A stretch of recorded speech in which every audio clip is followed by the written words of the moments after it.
Well, hello and welcome once again to the DCL podcast, where we're inviting you to sit back, relax, and we'll be on our way shortly.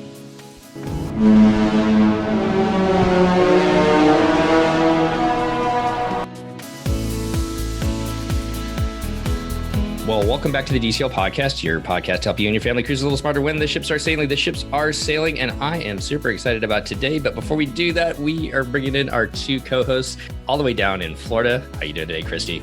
I am well, Steve. How are you? Not too bad. And hanging out down in Los Angeles on the West Coast Pacific time with me. How are you doing today, Chris? Doing good. You know, the ships aren't sailing, but a ship is sailing. But we're like minutes away from a second ship. We're a week away from the dreams. I what are we even calling this? It's not an inaugural. First trip back. But yes, currently the only ship sailing is the Magic in the UK. I love the fact that it's the Magic, the first ship for Disney Cruise Line, and she's the one that leads the fleet back into action. And today we are going to get a trip report. I can't believe we're actually doing a trip report with Disney Cruise Line. We've done it with Royal Caribbean. We've got a celebrity one coming out, and it's so good to finally turn back to Disney Cruise Line. And to do that, we're heading across the Atlantic, bringing back one of our favorite guests. And he and his family just got back from one of the beautiful Magic staycations on the Disney Magic. Welcome back to the show today, John. Hi, Steve. Thanks for having me back. Hi, Christy. Hi, Chris.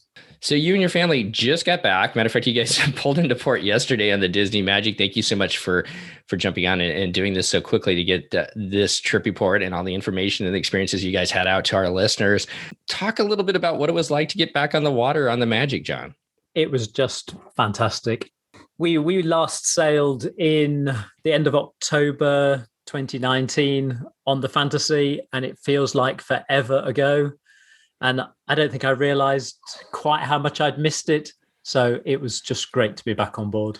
You know, I don't want to even compare the two, but we were just down in Shasta Lake on a houseboat for a week, and nothing like being on the Magic or anything like that, but just being on the water and around the water for the week was something that was just magical for us. I'm sure it was kind of the same thing for you and your family.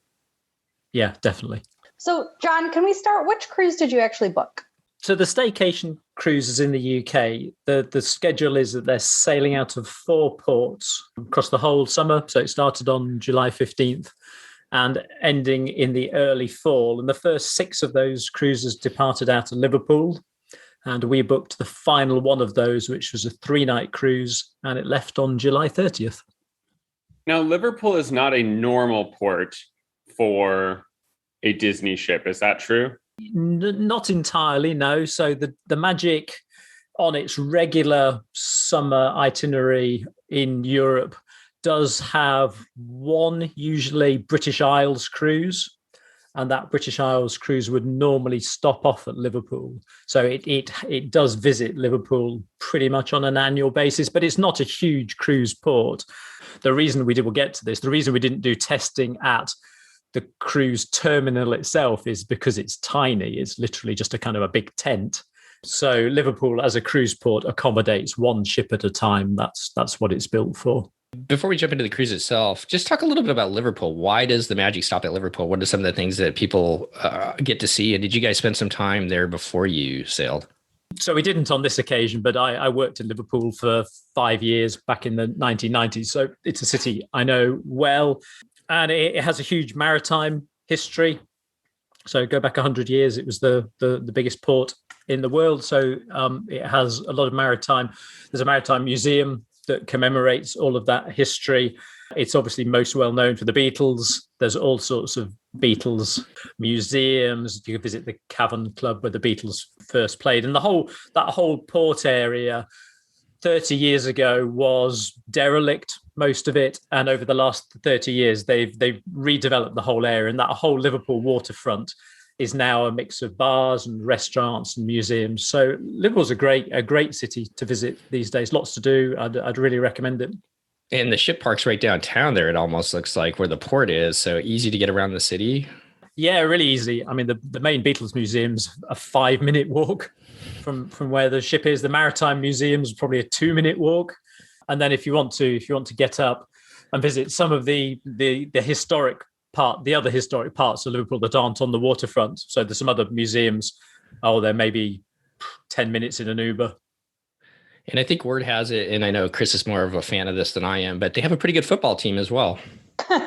But you've just offended half of the population because they have two good football teams. That's true. I'm sorry. Just throwing around the pigskin, huh? Exactly. They do. They have Liverpool, who play in red, and Everton, who play in blue, both of whom are very famous football teams. And they're actually, Everton are just building a whole new stadium on the waterfront. And I do apologize to all the fans of Everton because I forgot that they're part of Liverpool as well. All right, well, let's jump back into it. We got a little side rail there. I'd like to just remind listeners that these cruises don't stop at any other port. So you left from Liverpool, had 2 days at sea, and returned to Liverpool. Let's start by just quickly running through the COVID requirements to allow you to be able to sail. It's pretty similar to, I think, what's going to happen in the US, but here's how it worked for us. All adults who wanted to sail had to be fully vaccinated, so two jabs. But under 18s, which is the two boys in our case, they had to produce a negative PCR test result in the 5 days before sailing, which you had to arrange and pay for yourself. When we arrived at the port, everyone in the party had to take a lateral flow test at the port itself. So a number of hurdles that people had to pass. And I think, honestly, the Magic felt a pretty safe place to be. And it was the first time I'd been around more than maybe 40 people in a supermarket in 18 months. And I felt really comfortable to be around other people. It felt like Disney had done everything they possibly could to make sure that everybody on board was safe and didn't have COVID. The thing that I'm wondering about, just because I've learned recently that in Canada, for example, the period of time between doses is much longer than in the US by design. Like they intentionally wanted it to be longer and tested it that way.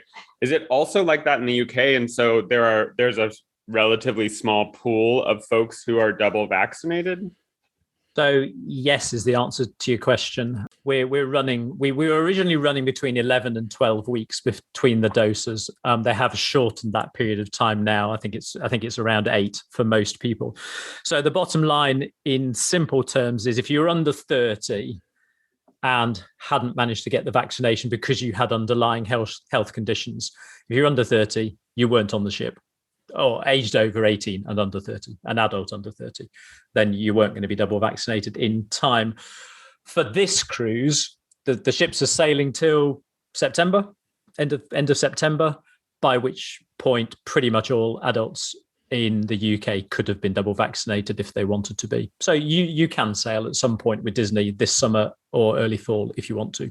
Bringing us back to the boarding process and at the port, how organized was it with you needed to get your COVID test and you actually had to go through and do the thing? So how was that process? That's a good question, Christy. So I think for us, we had the advantage that there'd been 5 cruises out of Liverpool before ours.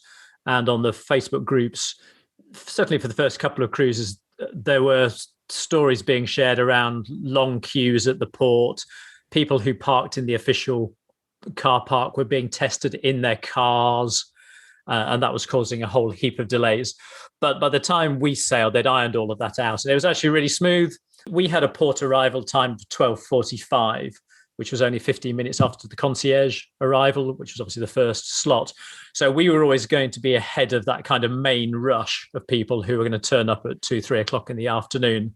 Being us, we're organised sort of people. We arrived at the car park next door to the building where testing was going to take place around 11:30. So we were an hour ahead of when we were supposed to arrive. But they let us in. They were very happy to let us park. And we walked across to the testing building, expecting to be told to go away for an hour, but we showed the port arrival time and they just waved us through into a big space, basically, where we took our lateral flow tests and then we sat in a huge waiting area for around 30 minutes. The negative test then came through on email and they moved us across to the Disney check-in area, if you like, which took 60 seconds to do that check-in and then took us to a bus over to the ship itself. Sounds easy so far. The journey from the building where the testing was taking place to the ship is under a mile. You can see it, but they're digging up all the roads around the Liverpool waterfront. So that bit took 30 minutes to get to the ship. But we were on the ship by 1 o'clock in the afternoon. So 90 minutes from parking the car until setting foot back on the beautiful Disney Magic, which we thought was really impressive.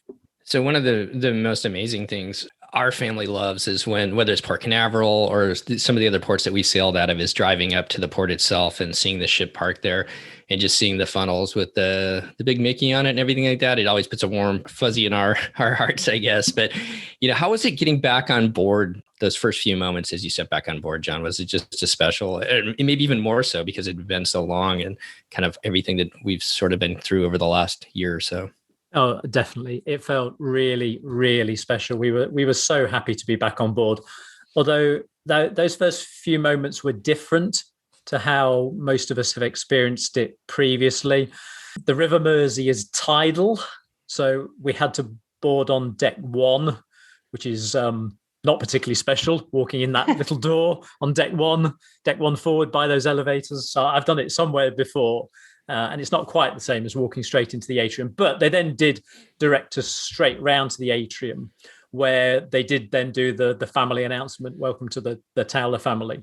There wasn't a sail away party planned. So what they did instead of that, they held us in the atrium until there were around maybe 50 or 60 of us in total. And then Mickey and Minnie were on the staircase up from the atrium up onto deck 4, isn't it?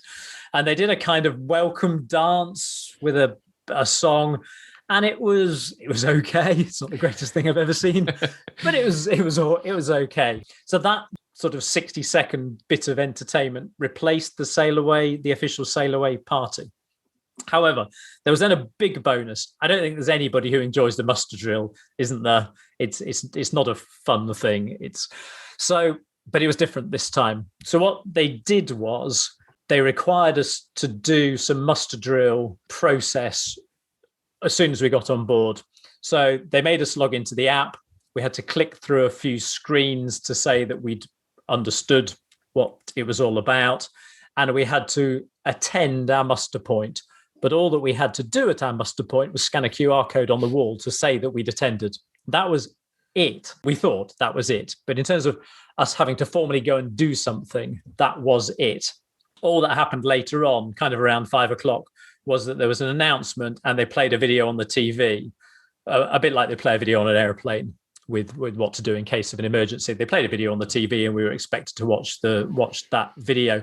But all of that standing around on the deck with the crew explaining how to put on the life vest and them spending ages trying to find people who hadn't bothered turning up, none of that happened. And that was a massive bonus. It felt like muster drill was smooth and easy and didn't interrupt the first part of the vacation. So that initial onboarding process with Mickey and Minnie and then the muster thing only took maybe 10 minutes, and then we were free to go, and we headed up to Cabanas and had a chilled lunch and looked at the Liverpool waterfront out of the window. So it was a bit different, but it was amazing to be back on board. I want to be there for all of that. Like, I hope that's something that stays with Disney. I mean, I think the muster station for quite a while, at least, will stay in some form. I did like how Royal did it, where you basically did your little click through videos before you ever arrived. At least most people did, because they allowed us to do that. But like, for me to get, because I can't be a part of the crowd as in a typical cruise of the sailway, we usually are unpacking then, stuff like that. So if I can like stay in the lobby for 30 minutes and snap my beloved picture of Mickey and Minnie, that's what I'm here for. Like, that's got me written all over it. And that they only do certain people, little small groups at a time, and then they usher you off. I love all of that. All of it. Well, I think so. We're recording this on August 3rd, and in literally hours, they're going to announce the new annual pass program for Disneyland. It's not going to be an annual pass, whatever it is. I think that across the entire company, they're going to take this opportunity to change things that they've wanted to change for a long time. And right now they have an excuse, which is we can't have people unnecessarily congregating. And so we're going to have the muster be just scan a QR code so you can prove that you physically walked to your muster station and leave. But in the future, it's like, well, why not always do that? Like, it's such a disruption to everything on the ship that everyone has to be in a certain place at the same time. Why not just always do that? So I think what we could see is some of these things that we feel like are conveniences they will just keep because they got to prove that they were effective. And so they get to keep them. Now, John, one thing I do wonder about, I think a lot of first-time cruisers are surprised that when they get on the ship, they can't go straight to their room. And we know that you can't go straight to your room when you first get on the ship because they just had a turnover of 4,000 people that morning or whatever, and they need to get all the rooms clean. I imagine with new COVID cleaning protocols, it's maybe an even longer wait to get to your room. So was your cabin available immediately or did it take a while? What was the situation there? So it wasn't available immediately. I don't think that'll have come as a surprise to me, people, because Disney had communicated, I think, pretty clearly, actually, the cabins weren't going to be available till 4 p.m. So they'd made that clear to everybody. And the entrance was taped off as it would be normally. As it turns out, when we got on board, there were lots of announcements saying that cabins would be available from 3. And they were available from 3. And bear in mind, we were basically the first people on the ship. We were on the first bus. So nobody was on the ship till 1 o'clock. So most people weren't getting on before about 3 anyway. So for most people, the cabin will have been available pretty much as soon as they got on. So cabins were available from 3. You weren't handed your key to the world cards, as I think we have been previously. And they were placed in an envelope on that kind of fish thing that's outside on the outside of the cabin door where they put messages. So that's where we picked up our key to the world cards this time. Okay, and speaking of your cabin, which cabin did you book? Can you tell us a little bit about that? Sure. Steve's going to laugh because he knows exactly where the cabin was. we were on deck 8 in a deluxe family ocean view with a veranda. And the family ocean view with veranda is essentially like a little bit bigger than the average veranda so that they can fit 5 beds instead of 4. Yeah. So it has that pull down Murphy bed, which we have used. We used it when the kids were younger, but the last couple of cruises we haven't. We've just used the bunk beds. So it's just nice to have a bit of extra space. I'm pretty sure when you walk by that cabin, it has a small little T up in the corner. And we're going to be back in the same cabin next year. Well, let's kind of continue on with your cruise here. I don't want to get too far into the weeds with the COVID rules, but what else was required on this cruise, John? I think the main element was mask wearing. So masks were not required in outdoor spaces at all. So walking around on the deck, sitting by the pool, no masks required, but you did have to wear them indoors other than when you were eating or drinking or in your cabin, obviously. Honestly, compliance was not great. And I would say pretty much everyone removed their masks if they were sitting in a family group for a quiz or a game show. In the main theatre for Disney Dreams on the final night, I would say most people were not wearing masks when they were seated. And I would say as the cruise went along, increasingly that became the case, that people were wearing masks less. I thought if you were sitting in a family group, spaced out from others, maybe in a quiz, that felt okay. In the theatre on the final night, less so. And some people were walking around the ship without masks. That was just irritating and annoying and disrespectful, honestly. And Disney chose not to police it at all. As you went into something, they would say, please, could you put your masks on? But they made no attempt to police it whatsoever. They clearly weren't interested in doing that. So mask was the main element. Capacity wise, we were really interested to know how many people were going to be on the ship. So we quizzed the head server on the first night, and he told us that there were 1,430 people on board, 1,430. And they'd had around 60 cancellations, late cancellations in the week or two prior to the sailing. So they were obviously aiming for around 1,500. And some people had to drop off because they tested positive or they'd been told that they needed to self-isolate because they'd come into contact with somebody. So we were just over half of the absolute maximum capacity of the Disney Magic. I guess it rarely sails at max capacity, but just over half of what it could have full occupancy. And I think it felt pretty busy. Once it got to late morning, the pool deck was getting very crowded. Most quizzes and game shows, particularly in the Promenade Lounge, is a pretty small space. But even in the D Lounge too, we're at full capacity. And my take on that is that It's partly because every day was a sea day, obviously, so there wasn't anything else to do other than the activities on the ship. But there was also a huge percentage of first-time cruisers. I hardly saw anybody with a lanyard on silver or gold. I don't think I saw any platinum at all. I'm not necessarily saying everybody who is at that level wears a lanyard, but kind of most people do. So I'm guessing maybe 70, 80% of people were first-time cruisers. And I think, as you would expect, they were just trying to make the most of every moment on the ship. So they were out and about doing whatever there was to do. So it felt busy, it felt crowded, and more so than I had expected. Having said that, it was at meal times that you could really see that there was a much lower capacity. There were lots of tables that were empty. The noise levels were much lower than you would see on a full cruise. So that was great. Meal times were really, really pleasant compared to a full ship, but it felt busy. So when I first went to Disney World, one thing that surprised me is how many folks from the UK were there. I felt like there were British accents to me as an American everywhere.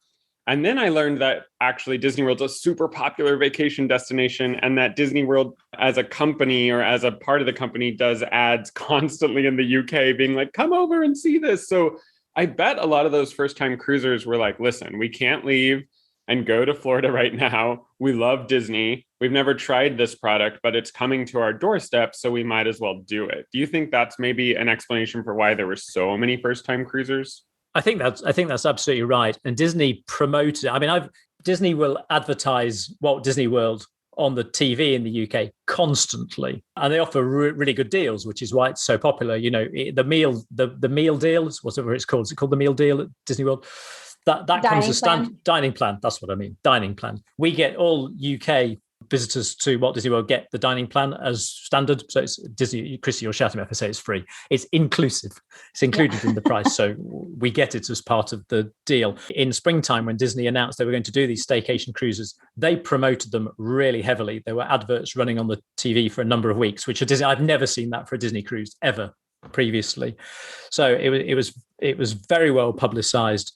And yes, I think that for exactly that reason, if you can't go to Florida and you need your fix of Mickey Mouse, that's the way to get it.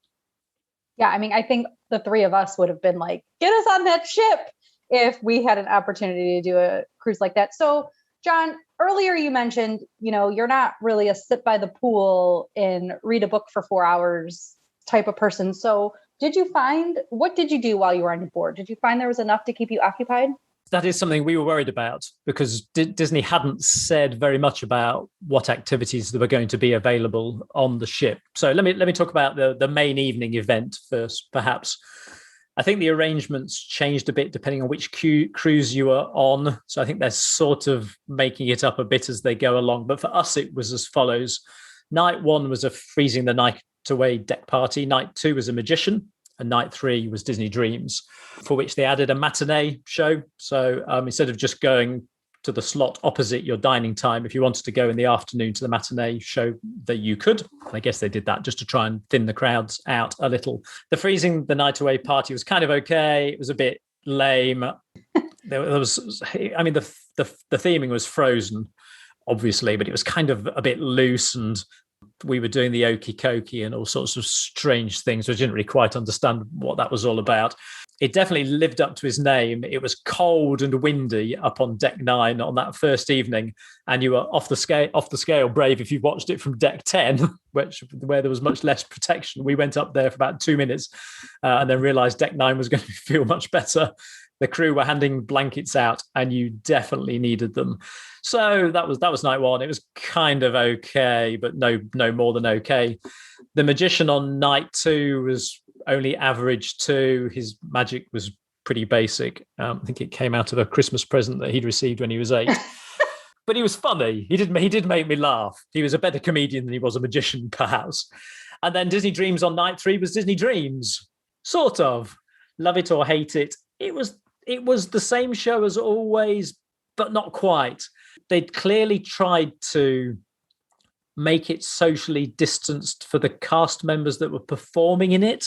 I'm not quite sure why they'd done that, because they must know that the cast members Anyway, they decided that they were going to kind of keep the cast members socially distanced as much as they could. So there was the normal songs, the normal dancing, but the dancing was all done at a distance. I don't think, unless you'd seen the show before, that you would have noticed that it was socially distanced. It didn't feel strange. So it was the same show, basically, as you'd seen before. Personally, I love it. I know it's not to everybody's taste. I thought it was fantastic. And it was a great way to end the cruise. It was the one big event that felt like something that we'd done before. So the Freeze and the Night Away party, meh, Magician, meh. But this felt like the Disney thing. This was the thing I expect, the big show that I've always seen. It was a great way to end the cruise, Disney Dreams. I may have shed a small tear on a couple of occasions during it. So that's the evening. That was the main evening entertainment. It's interesting that you talk about that theater experience, because Disney is currently in the process of really struggling to figure that piece out. In fact, I think the West End as well is struggling to figure out, how do we reopen theaters and have these like Broadway style shows with live actors and things like that. In the US, they've recently announced that you have to show a vaccination card or proof of vaccine to enter the theater at all. But of course, Disney Cruise Line is not like that. So I wonder if Disney's having some of these like physically distanced actors and things like that because they're not wearing masks and they're indoors and not everybody in the audience is vaccinated. So that might explain some of why that's happening, just given the general environment of the theater world right now. I think that's probably right, and better safe than not. I don't think it's sustainable to have this schedule. So just to have one Broadway style show on a cruise doesn't feel like something that they're going to get away with, other than in the short term. I think the US market, who have cruised with Disney much more frequently, I think they'll receive really negative feedback if they try and do this for the US cruisers. So it'd be interesting to see how they try and run that main evening event. Well, it sounds like they timed it perfectly as far as having Disney Dreams on the last night too, with the music and just the theming behind it. It kind of sets you on your way and kind of bookends the cruise there. But now I have to get to the elephant in the room, John, because we got a wonderful view of you guys up in cabanas, relaxing as you first got on the ship. And just a couple of minutes later, I think I logged onto Facebook again and I saw another picture of you and the family. What about quizzes, game shows? I know you guys like to get involved with all of that. The elephant in the room, Steve. We do. There were loads of quizzes, loads and loads. We did 2 within the first 2 hours of being on board before we even went to dinner on the first day. And I think, I can't remember what I posted on Facebook that I wrote, well, all I'll say is we didn't win, something like that. But then after dinner, we strolled into another one. We just casually won the Disney Cruise Line trivia quiz. You'd have been so proud of us, Steve, honestly.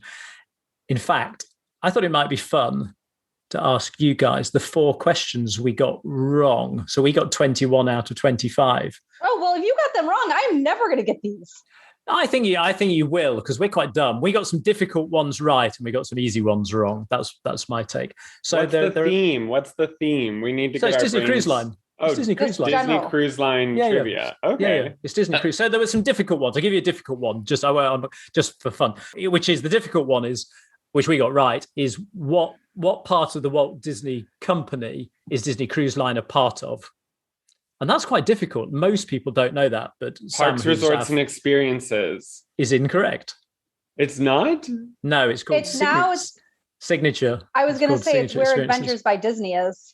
Yeah, so it's called Signature Experiences. They moved it away from the... Because that was my first impulse response. But then I was like, wait, no. They are in their own little...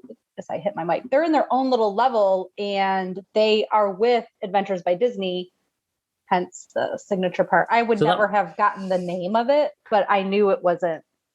Well, we have a 15-year-old who's a proper Disney cruise geek, so... I'd say we won the Disney Cruise Line trivia quiz. He pretty much won it on his own, honestly. But there were 4 we got wrong. So do you want to play? Let's Yep. jump into it. Yeah. And why don't you just give out the 4 and we can write down our answers and then we'll go through them afterwards. Okay, sure. So first one we got wrong. Well, hold on really quick. Go on. So if you're Yeah. listening at home, John's going to go through the questions. We're going to write down our answers. You too can write down your answers and you can pause it or whatever. And then we'll give all the answers at once so we can see, you guys can comment about what you guys got right. Okay, question 1. So what was the name of the original sports bar on the Disney Magic, which was in one of the funnels? Okay. Question 2. Who hosted the christening ceremony for the Disney Fantasy? Who hosted it? Question 3. Which Broadway show made its debut on the Disney Dream in 2017? And question 4. On which Disney ship can you sit in the cockpit of the Millennium Falcon? I got one right. Okay. Chris, you ready? Yes, those are not as easy as I was hoping. Well, just for Wait, repeat question 3 again. Which Broadway show made its debut on the Disney Dream in 2017? I should know this. I was on the Disney Dream in 2017 and I can't. It was November 2017, if that helps. Only one time?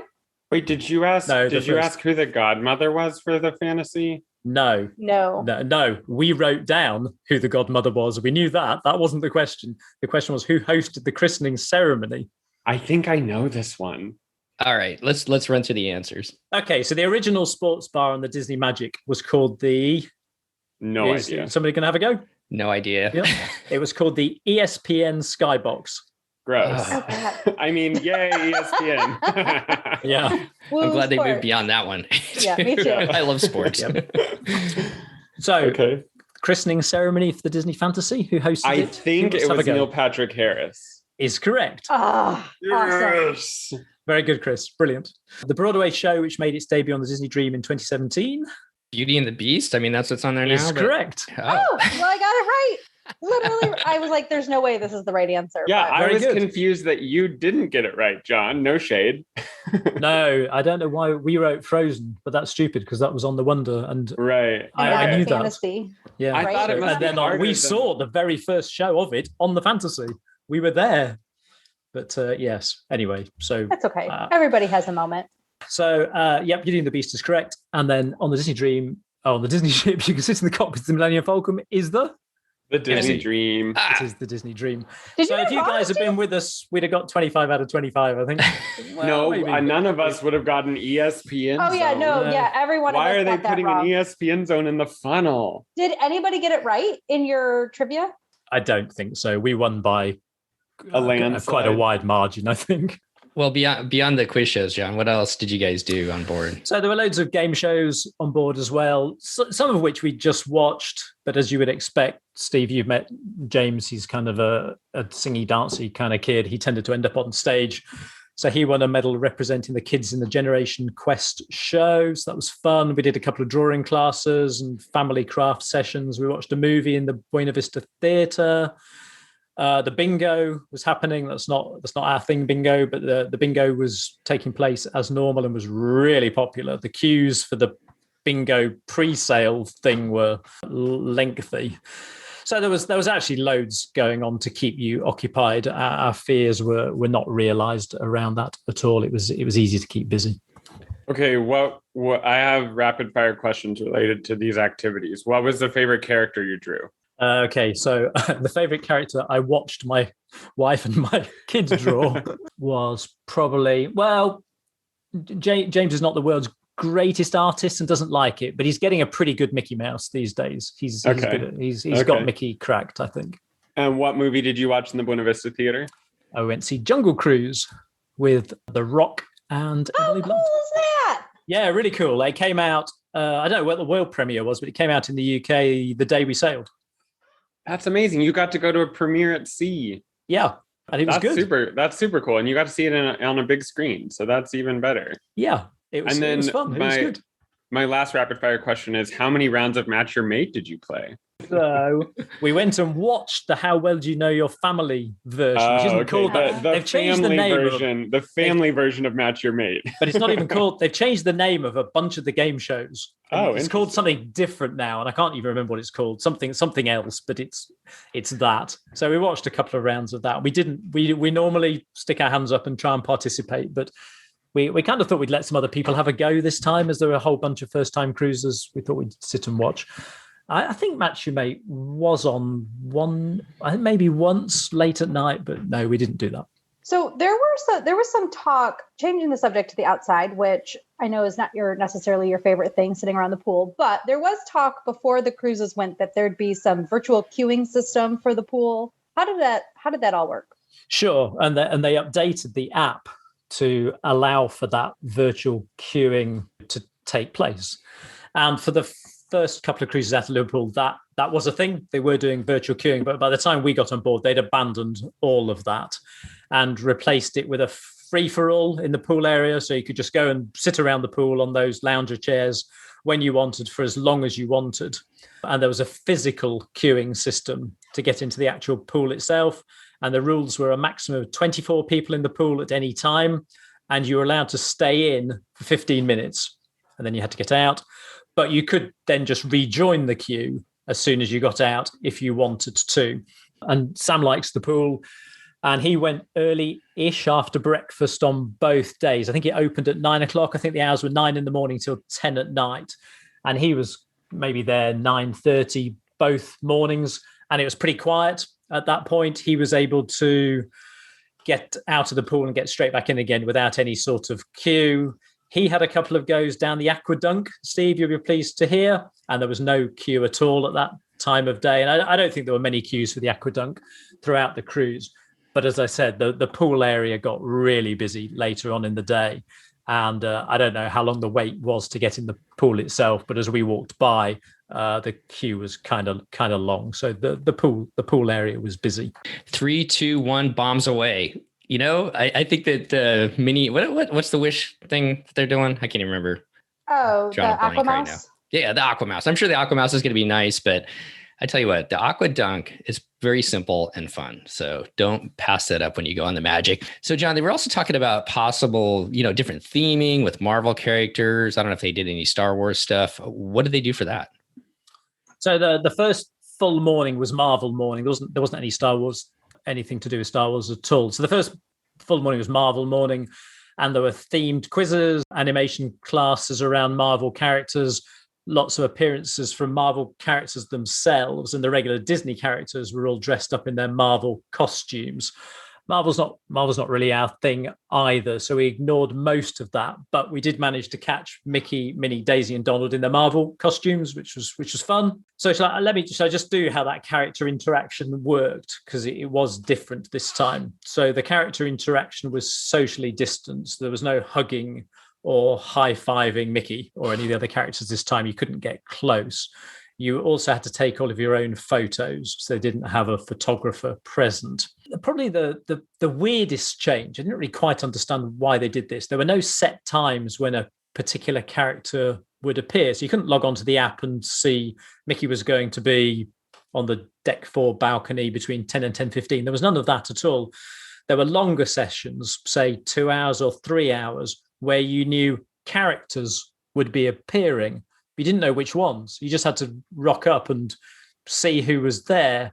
So it was all a bit random, really. So I don't really know why they did that. I thought it was just strange. And as it happens, I think we were lucky because we turned up for like 15 minutes and got to see Mickey, Minnie, Daisy, and Donald in their Marvel costumes. But it could have been anybody, really. It could have been Chip and Dale. We had no idea. So that was strange. What they did do that I thought was really smart was characters would turn up much more frequently at other events. So you'd sit and do a quiz, and at the end of the quiz, Mickey and Minnie would appear. Or you'd sit and watch a game show, and Donald and Pluto would randomly appear. And you could then go and have a picture with them in a slot at the end. So I thought that was really cool. And I think Disney, if Disney can continue that, I think that was really popular and people really appreciated that.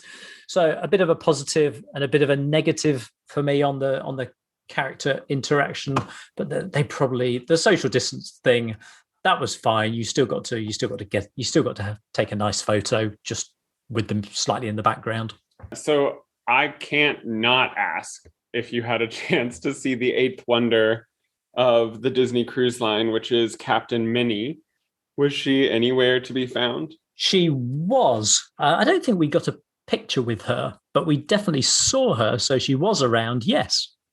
I mean, you could have gotten a picture and sold it on eBay for thousands of dollars. Probably. Well, maybe I'll just sell all my medals instead. Okay. I also have to ask the thing I love to talk about, which is food. How was the dining experience? Has anything changed noticeably or anything shifted in your experience from previous to COVID cruises versus now? Yeah, were the menus the same? I'm a little extra question for you to add in your answer. Okay, let me do menus first. So you could get a paper menu if you really wanted a paper menu, but there were QR codes on the table and you just scanned the QR code and it took you to the menu in the app, or you could just view the menu in the app whenever you wanted to. And the menus were exactly the same, exactly normal menus. So it was snails in Lumiere's and yeah, it was the same. It was exactly the same menu. So I think you and I, Chris, probably share a similar view historically on Disney dining, that the main restaurants, they're not super fine dining, which is difficult for them to be given you're serving so many people. It's mass catering. So to do fine dining, it's fancy really, wedding food. Yeah, exactly. So I've been critical of the food in the past, but I thought main dining was really good this time. Hard to explain that other than maybe the lower numbers just gave a bit more space for the cooking team. Certainly the servers had that bit of extra time compared to what they would have normally. Our serving team were great and seemed really relaxed. And the food was very good this time. Definitely the best dining experience I've ever had in those main restaurants on Disney Cruise. I thought it was really good. Event-wise, the drawing thing happened as usual at Animator's Palace. So we did that as we would normally. The stage show at Rapunzel's Royal Table also still happened, which I wasn't expecting, although the thugs and Rapunzel didn't then circulate around the tables. They just did the stage show in bits, after each course during dinner. So that happened.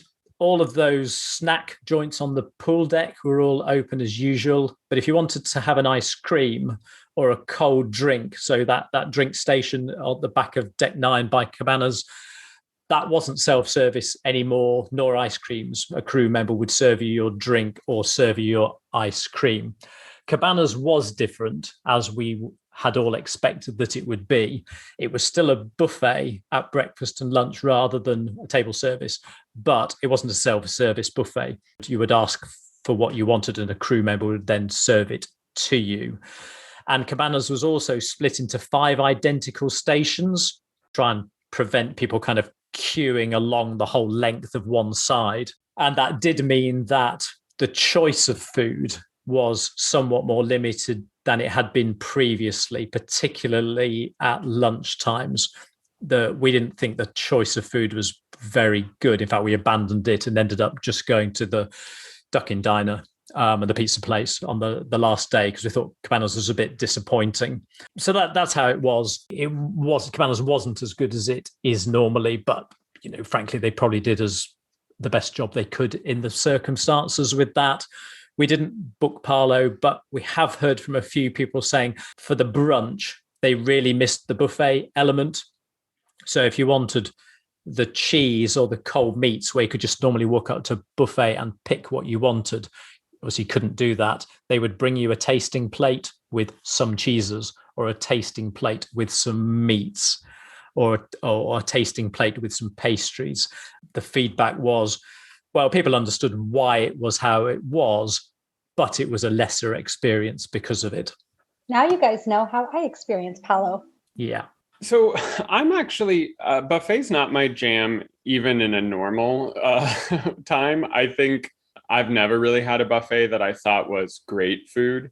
And I've been to buffets in Vegas that will say like, 5-star, the best buffet, and it's like $60 or $70 a person type of buffets. And I've just never had a great experience there. So it doesn't super bother me that they are shifting maybe the way that Cabanas functions. Also, I know Christy is excited that people aren't like sneezing on their hands and then touching all of the utensils and things. So, there's obviously some things that maybe it's not a huge deal to change. But I think, John, you hit it on the head that the fewer the people, probably the higher the quality the food will be, right? That makes sense to me.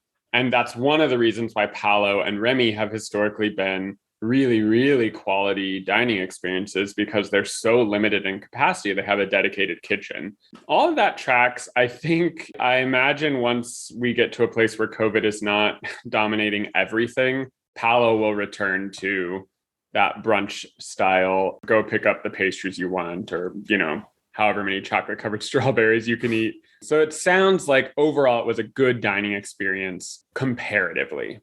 Yes. No, it was a really good dining experience, and we weren't bothered about Cabanas at lunchtime particularly, because it's fine. You can go get a pizza slice, or we had chicken shawarma from the Duck Diner, which was good. Steve, you like your chicken shawarma? It was really good. So there were options to find something that was tasty. I'm glad to hear too that the servers, that you guys had some extra time with them, because I think we're not total foodies in our family. We appreciate good food, but what I think makes a lot of that experience on Disney Cruise Line is being able to interact with your servers and the crew on board. So it sounds like so. Yeah, you're right, Stephen. We had a really good serving team, but we've never not.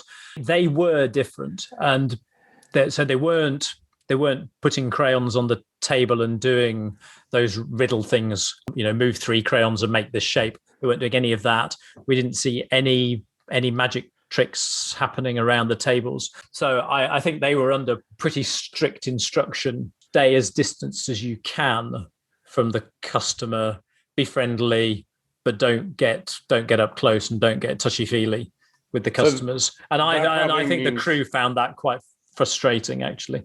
Yeah, that probably means, Steve, on your next cruise, they probably won't be able to cut your steak the way that you like, but that's difficult, I guess.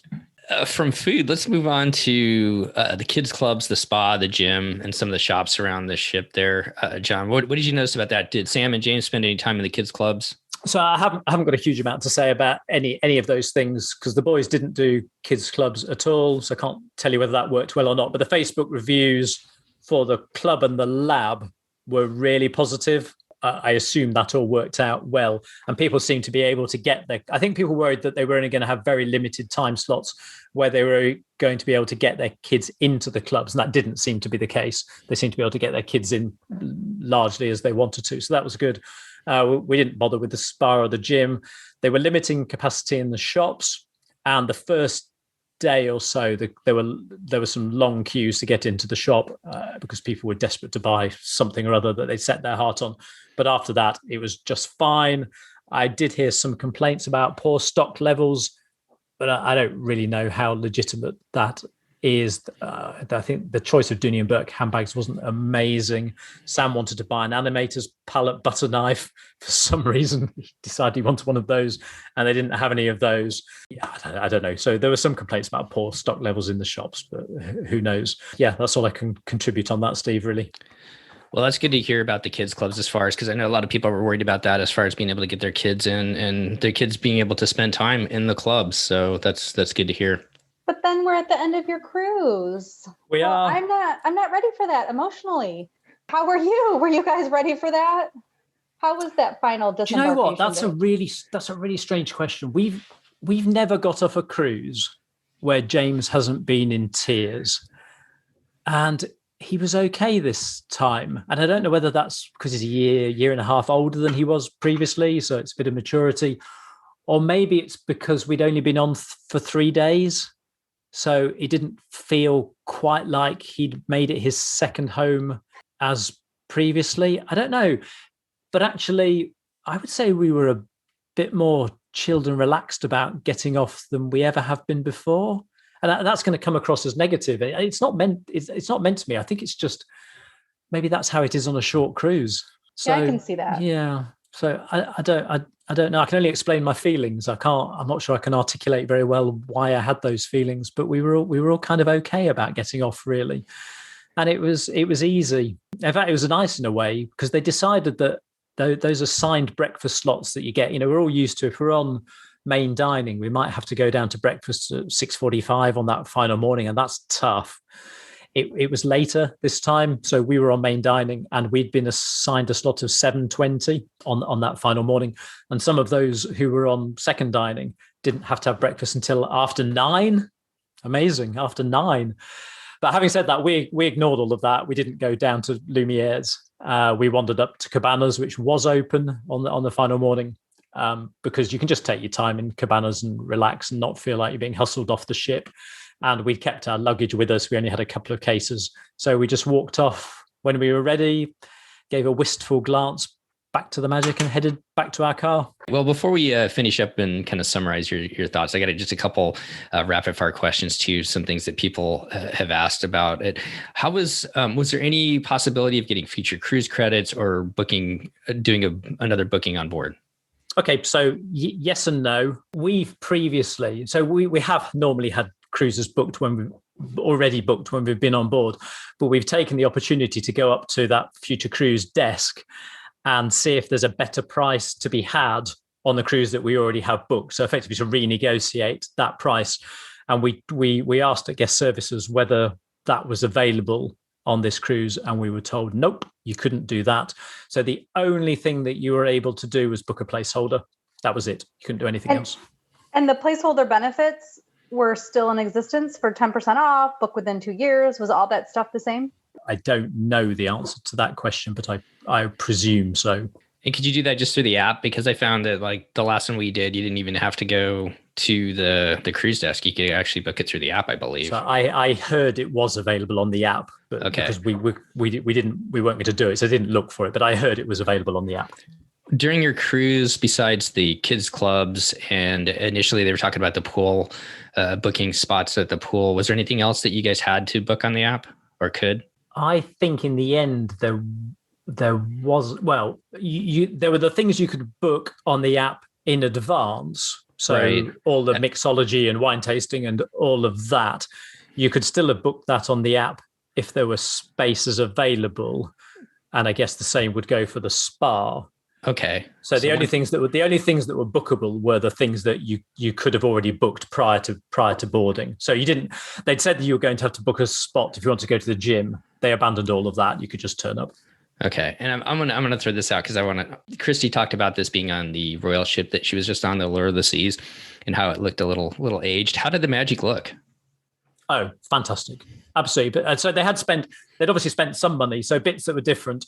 All of the doors out onto the deck were wave your hand at a button and the door would open rather than physically having to press a button.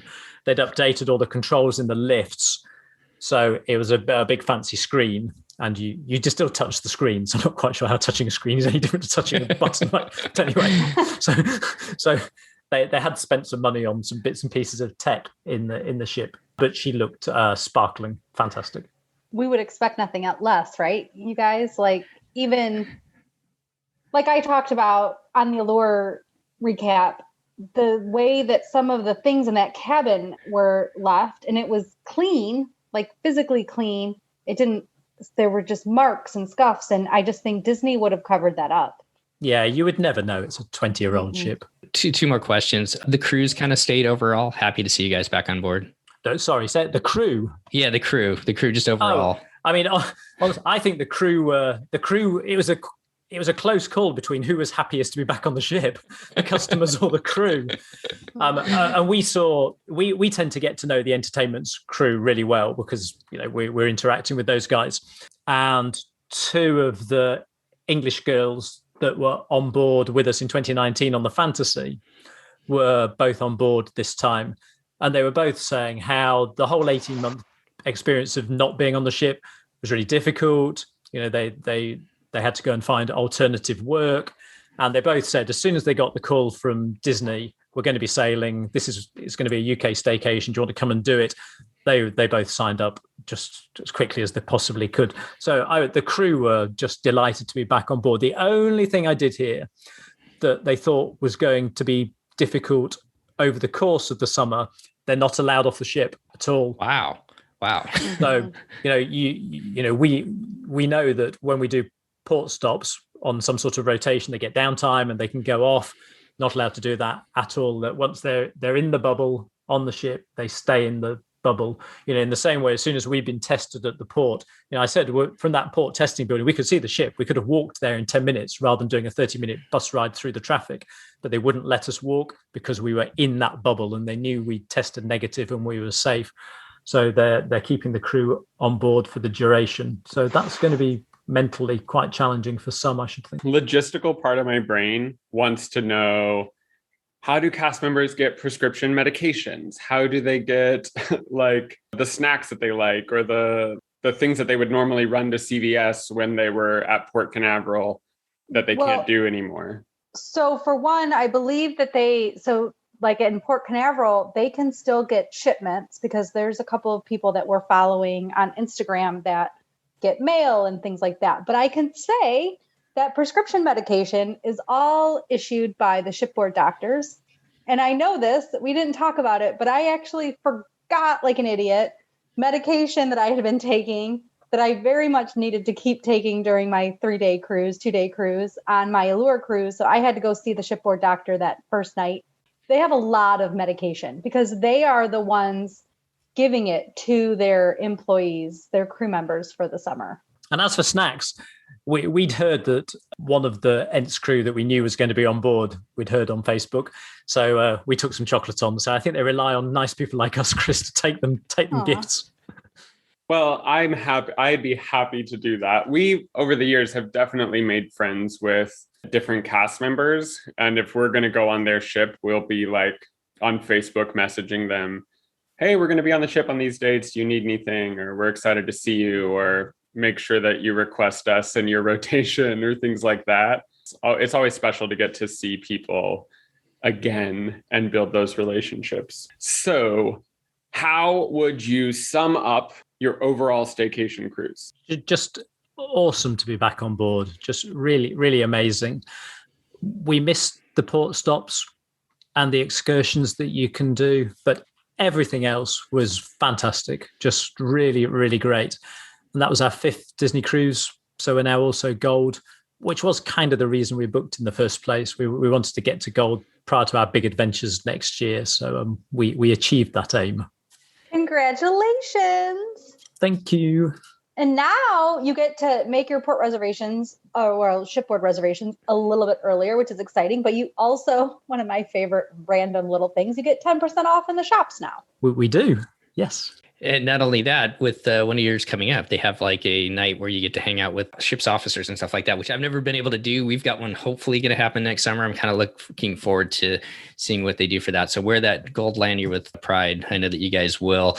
Speaking of that, so what's next for you and the family, John? Well, I think we've probably gone a bit crazy, really, because we've booked 18 nights on the Magic next summer. So we're starting with an 11-night cruise out of Copenhagen, which goes up to Norway and then to Iceland and then back via Scotland. And then we're staying on board, or we're back-to-backing, for a 7-night Northern Europe cruise, which does Amsterdam and Copenhagen and Warnemünde and Oslo, I think. So 18 nights, that's all beyond exciting. I'm pretty sure this is the reason your son didn't cry at the end of the cruise. No, exactly. It's not a surprise. He knows he has all that coming up.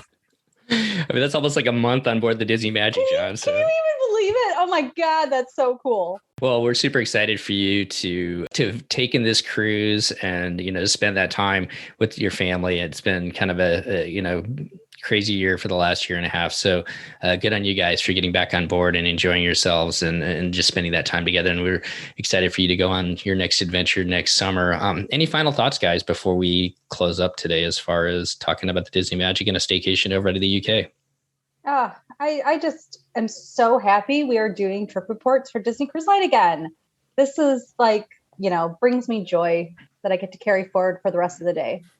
Yeah, not only that, but a trip report about a product that none of us actually knew really much about going into it because they've never done something like this before. So for a bunch of reasons, today was a ton of fun. Also, John, you're what is this, like your seventh time? Your seventh time on the show jacket is in the mail. So exciting news there. Sure. I suppose just one final point. There's a whole heap of people on Facebook saying how if Disney did a similar thing again, they would book quick as you like. So, I mean, the 2022 schedule is out, but once there are an increased number of ships, who knows? But UK staycations, I think it's a hit. All the cruises right throughout, I think it's 20 something cruises, they're all pretty much fully booked. They're all booked for cabins other than veranda, all of them inside and ocean view. You can get some veranda and some concierge on some of the later ones, but they've all pretty much sold out. So it's a hit. Well, I think we'll just put a bow with it on that. John, thank you so much for coming on and sharing your experiences, your family's experiences. And this won't be the only time we hear you this month. The Port Adventure Show is going to feature you as well as we talk about sailing in Northern Europe, which is what you guys are going to experience again next summer. Sorry about that, everybody. No, stop. Well, thank you so much, John, for all the time you've put into helping us out on our show. Once again, congratulations, and just so happy for you guys to be on this cruise. And we look forward to bringing you back on and talking to you again soon. All the best to you and the family for the rest of the summer. Thanks. It was a pleasure to share it with you. Well, that's going to wrap up our show today. Once again, I really want to thank John for coming on and sharing his and his family's experiences as they sailed on the beautiful Disney Magic over out of Liverpool on a magical staycation. John has been a huge part of our show over the years, and I really want to make a huge shout out once again to him. He was the first person to come on and actually give a trip report for our podcast years ago, and it's kind of fitting that as the ship starts sailing again after quarantining through COVID, that he's the one to do it again. So once again, John, thank you so much.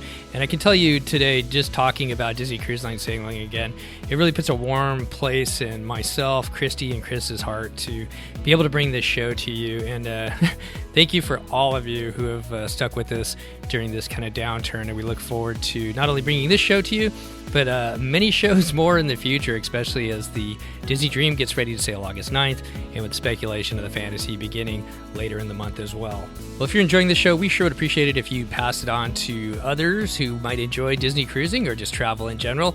That helps us spread the word about our show. Also, if you have time to go over and leave an iTunes review, that really helps us get a little bit better known in the cruising, Disney podcasting, and travel podcasting as well. If you and your family are headed out on either the Disney Dream or if you're on one of those magic sailings coming up as the summer continues, if you would like to come on and share your experiences, we sure would appreciate it. We'd love to have you on, and you can do so by reaching out to myself, Steve, at dclpodcast.com. So go ahead and send me an email, and we'll get it all set up to have you come on and share your and your family's experiences, and that helps all of us cruise a little smarter in the future. I'd also like to give a special shout out to all of our Patreon members. They help bring this show each and every month. So thank you so much for all that you guys do. If anybody out there would like to learn a little bit more about our Patreon program, you get to patreon.com/DCLpodcast and find out all the information there. Well, between now and our next show, if your family is headed out on one of those magical vacations or sailing in the Disney Dream or just doing something different this year, on behalf of myself, Steve, Christy, and Chris, we want to wish you to be well, be safe, travel safe, and we'll see you next time on the DCL Podcast. The DCL Podcast is not affiliated with the Disney Cruise Line, Walt Disney Company, Adventures by Disney, or Run Disney. All of the opinions expressed on our shows are those of the hosts and the guests who appear on the show. If you have any questions about any of these products, please contact the Walt Disney Company.